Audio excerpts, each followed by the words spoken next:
আমরা ব্যক্তিগতভাবে মুসলমান, পারিবারিকভাবে আমরা হইলাম ফাসেক, আমাদের পরিবারের ভিতরে দ্বীন নাই, ইসলাম নাই। সামাজিকভাবে আমরা হইলাম ফুজ্জার, জঘন্যতম অপরাধী। আর রাজনৈতিক পরিচয় হলো আমাদের আমরা মুরতাদ আর কাফের। আন্তর্জাতিক পরিচয় হলো আমাদের আমরা মুনাফিক। এটাই বাস্তবতা যে আমরা আমাদের আদর্শকে, আমাদের নববী আদর্শকে, খেলাফতের আদর্শকে, ইমারতের আদর্শকে, রক্ত দেওয়ার আদর্শকে, জিহাদ ফি সাবিলিল্লাহর আদর্শকে আমরা এখন পড়ানোর টাইমও পাই নাই।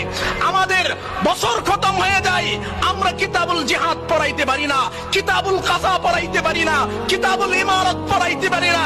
এই অবস্থান থেকে যতক্ষণ পর্যন্ত আমরা বের হয়ে আসতে না পারবো, ততক্ষণ পর্যন্ত খেলাফত রাষ্ট্র ব্যবস্থা, ইমারত ব্যবস্থা প্রতিষ্ঠা লাভ করা সম্ভব নয়।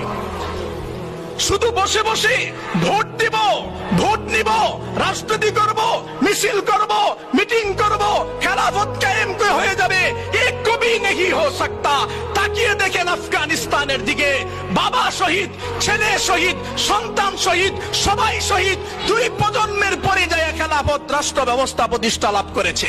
এভাবে নয়, খেলাফত রক্তের উপর দিয়ে আসে, খেলাফত রক্ত নদীর উপর দিয়ে ভেসে ভেসে আছে, যেটা নববী আদর্শ থেকেই, নববী জামানা থেকে প্রমাণিত। কিন্তু আমরা সেটা করতে পারি নাই, আমরা করতে পারি নাই।